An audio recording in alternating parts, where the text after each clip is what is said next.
So in the previous section, we factorized quadratic equation of the form x² plus bx plus c equal to 0. Now, from this equation, you observe that the coefficient of x², which is a, is equal to 1. But at this time, we want to factorize quadratic equation whereby the coefficient of x² is not equal to 1. Now, consider the example given to us. We are asked to factorize the following. We have 3x² plus 5x minus 2 equal to 0. And we have 20 plus x minus x² equal to 0. Now, if you observe here, the coefficient of x² is not 1. Rather, here, the coefficient of x² is 3.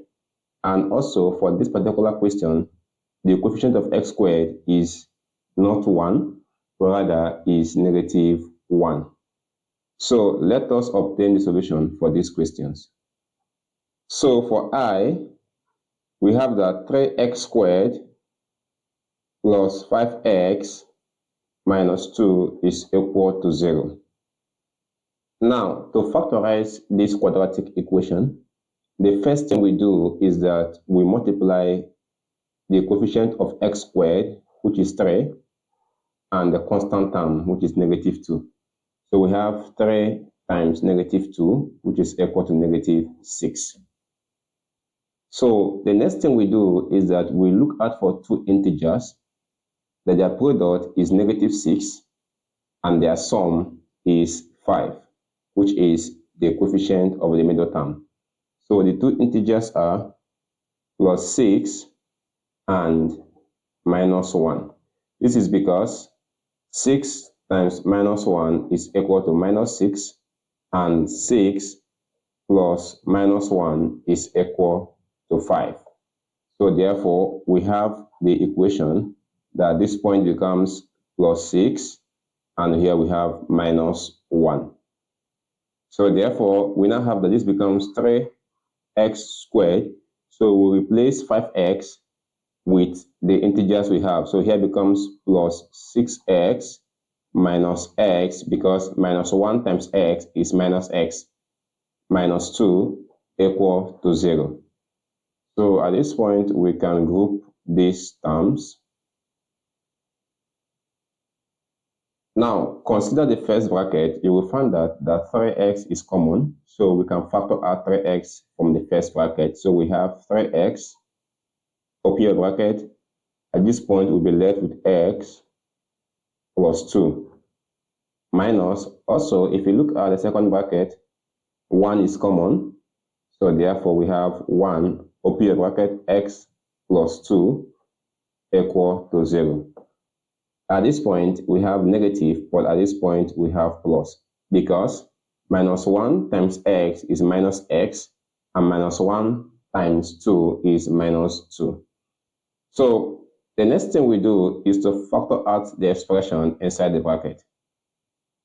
And also, we combine these terms together. So this becomes 3x minus 1 multiplied by x plus 2 equal to 0. So therefore, this becomes 3x minus 1 equal to 0, or x plus 2 equal to 0. So at this point, we can make s a subject. So we have that x is equal to 1 divided by 3. Also, at this point, we can make s subject, so x is equal to negative 2. So we have been able to obtain the value of x using the factorization method. So let's take question 2. So for 2, we have the 20 plus x minus x² is equal to 0.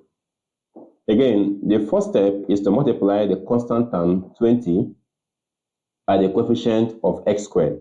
So this becomes 20 times minus 1, because the coefficient of x² is minus 1. And this is equal to minus 20. Now, the next thing is that we look for two integers that their product is equal to negative 20 and their sum is equal to 1, which is the coefficient of the middle term x. The two integers are 5 and minus 4. This is because 5 times minus 4 is equal to minus 20, and 5 plus minus 4 is equal to 1. So therefore, at this point, we have it that this becomes plus 5 and minus 4. So therefore, the equation now becomes 20 plus, at the point of x, we replace with 5x and minus 4x. So we have 5x minus 4x minus x squared equal to 0. So we can group these terms so that we can be able to factor out common terms. So in the first bracket, the common term there is 5, so we can factor out 5. So this becomes 5 factored out. 5 divided by 20 is 4, plus 5 divided by 5x, x will remain, minus, at this point here also, we have x to be common. So we have x, open your bracket, this is 4, plus x equal to 0. Now also be mindful of the change of sign, because minus x times 4 is minus 4x, and minus x times x is minus x squared. The next step is to factor out 4 plus x.